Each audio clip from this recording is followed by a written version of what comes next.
Petite explication supplémentaire sur les formules générales. Une formule générale est une expression d'une formule moléculaire qui te permettra de classer une substance minérale parmi les 8 grandes catégories chimiques. C'est très simple. En fait, une formule moléculaire, comme FeSO3, peut être transformée en formule générale. Pour ce faire, il vous suffit de remplacer chaque symbole par une lettre.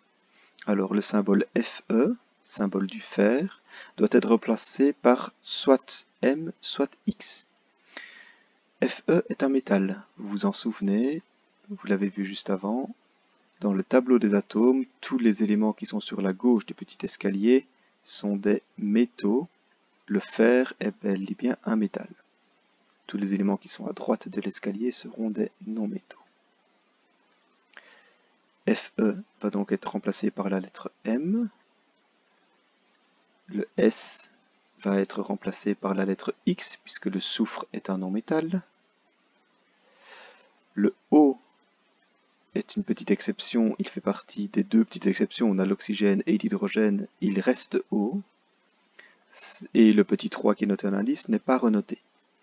Ça signifie que la formule générale de FeSO3 est MXO.